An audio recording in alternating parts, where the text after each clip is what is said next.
दोस्तों, एक और नई वीडियो में आपका दिल से स्वागत है। एक गुरु का एक शिष्य बहुत दुखी था। जब भी वह भिक्षा मांगने के लिए आसपास के गांवों तो उसे वहां दुख दर्द तकलीफ दिखाई देते। यह सब देखकर वह बेचैन रहने लगा।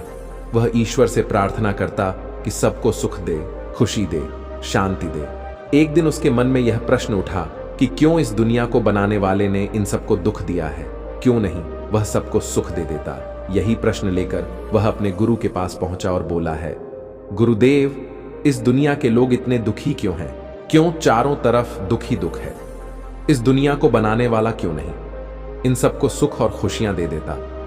मैं बहुत दुखी और बेचैन हूं। इन सबके दुख देखकर मैं जब आसपास के गांवों में भिक्षा मांगने जाता हूं तो मुझे वहां दुख और तकलीफ के अलावा कुछ और दिखाई नहीं देता।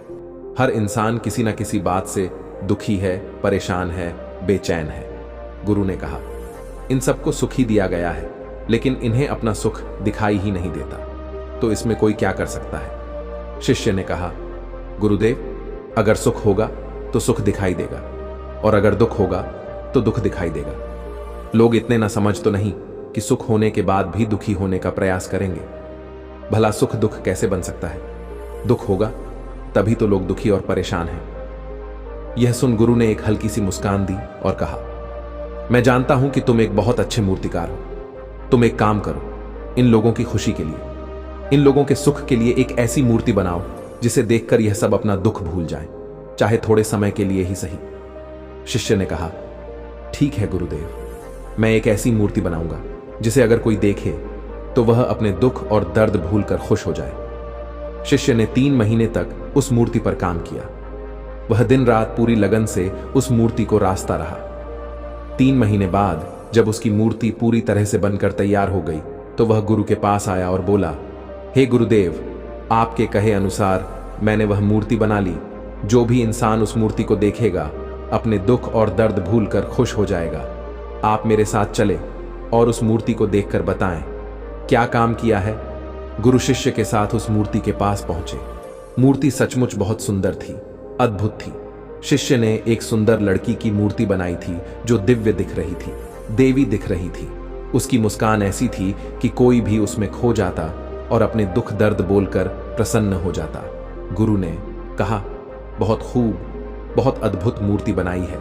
तुमने अवश्य ही यह लोगों को उनके दुख से बाहर निकालने में उनकी मदद करेगी, परंतु मैं चाहता हूं कि तुम इस मूर्ति के चेहरे पर कहीं पर भी एक ऐसा निशान बनाओ जो दिखाई। शिष्य ने पूछा, लेकिन क्यों? गुरुदेव, गुरु ने कहा, यह मैं तुम्हें बाद में बताऊंगा।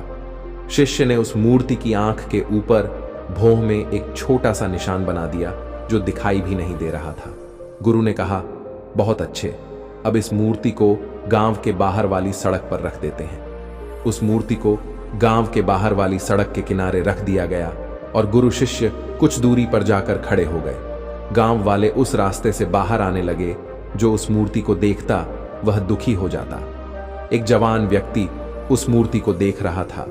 उसने बड़े ध्यान से उस मूर्ति को देखा, फिर अफसोस करता हुआ आगे बढ़ गया। रास्ते में गुरु और शिष्य ने उसे रोका। गुरु ने कहा, तुम बड़े दुखी दिखाई पड़ रहे हो, क्या हुआ? व्यक्ति ने कहा, वहां एक मूर्ति रखी है, बड़ी सुंदर मूर्ति है, ऐसी कि देखो तो देखते ही रह जाओ, पर अफसोस उसमें एक कमी है। मूर्तिकार ठीक नहीं था। उसने मूर्ति की आंख के ऊपर एक निशान छोड़ दिया है, इसीलिए मैं बहुत दुखी हूं। काश अगर वह निशान नहीं होता तो मूर्ति कितनी सुंदर होती। शिष्य ने कहा, पर वह निशान तो दिखाई भी नहीं दे रहा। तुमने कैसे देख लिया? व्यक्ति ने कहा, क्या बात करते हो? मेरी तो पहली नजर ही उस निशान पर पड़ी थी। यह कहकर वह व्यक्ति वहां से चला गया।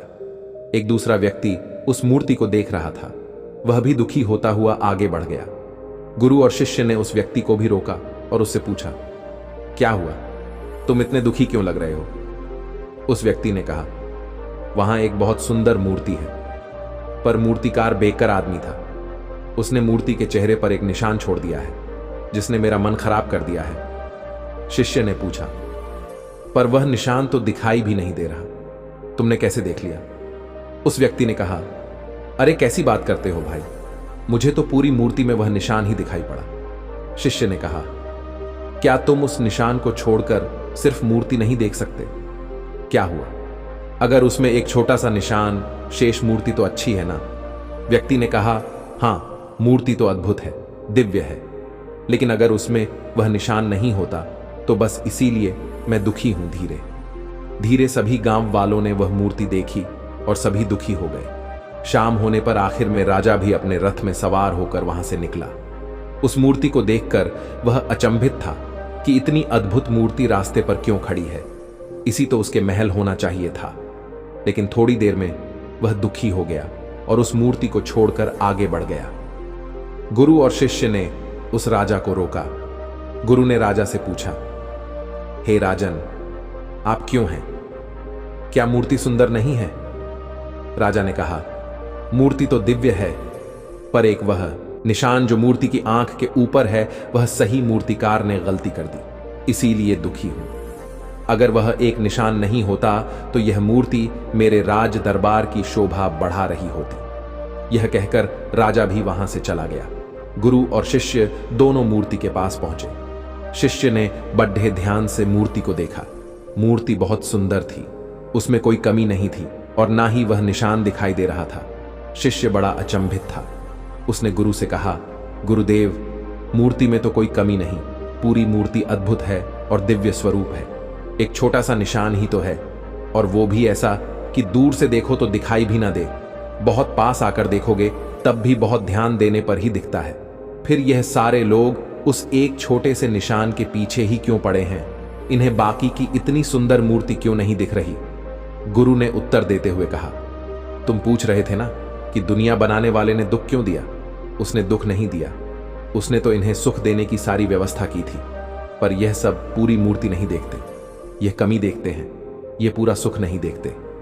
उसमें एक छोटा सा दुख ढूंढने में लगे रहते हैं। जैसे तुम्हारी मूर्ति इन्होंने सुख की जगह दुख ढूंढ लिया, अर्थात मूर्ति की दिव्यता देखकर खुश होने की बजाय एक छोटी सी कमी देखकर दुखी हो गए। ऐसे ही इनके पास सुख ही सुख है, लेकिन यह उस एक दुख में खोए रहते हैं जिसका कोई वजूद ही नहीं है।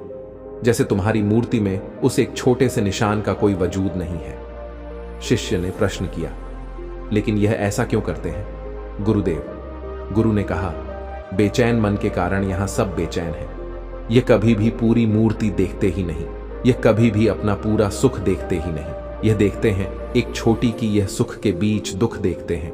यह पूरी दुनिया विराट सुख को छोड़कर छोटे छोटे दुखों को पकड़कर बैठी रहती है।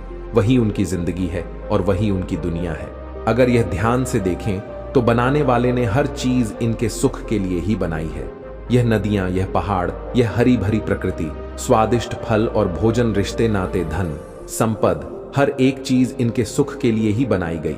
लेकिन यह हर चीज में अपने लिए दुख ढूंढ ही लेते हैं और दुखी होते रहते हैं। जिस प्रकार इस मूर्ति को बनाने वाले को सभी लोग दोष दे रहे थे, उसी प्रकार इस दुनिया को बनाने वाले को भी यह लोग दोष देते हैं। जबकि इसमें गलती किसकी है, मूर्तिकार की या मूर्ति को देखने वाले की? शिष्य ने कहा, गुरुदेव, इन्हें सुख मिले, क्या कोई ऐसी व्यवस्था नहीं हो सकती? गुरु ने कहा, मैंने बताया ना, सुख तो इन्हें पहले से ही मिला हुआ है। इन्हें वह एक छोटी सी कमी छोड़कर पूरी मूर्ति देखनी होगी, तभी तो इन्हें अपना पूरा सुख दिखाई पड़ेगा। शिष्य ने कहा, और इसके लिए क्या करना होगा? गुरुदेव, अपने ध्यान को छोटी सी कमी से हटाकर पूरी मूर्ति पर लगाना होगा, और यह तभी संभव होगा जब वह अपने बेचैन मन से छुटकारा पाने की कोशिश करे, अपनी समझ को बढ़ाएं, ध्यान करें। ध्यान से मन की बेचैनी कम होती है और शांति आती है, और एक शांत मन ही पूरी मूर्ति देख सकता है। एक छोटी सी कमी नहीं, केवल बेचैन मन ही कमियों को ढूंढता है और दुखी रहता है। शिष्य ने कहा, मैं आपकी बात समझ गया हूं गुरुदेव। दोस्तों, उम्मीद करता हूं कि कहानी अच्छी लगी होगी। चैनल को लाइक और सब्सक्राइब करें, अपने दोस्तों के साथ जरूर शेयर करें। मिलते हैं एक और नई वीडियो में, तब तक के लिए दिल से धन्यवाद।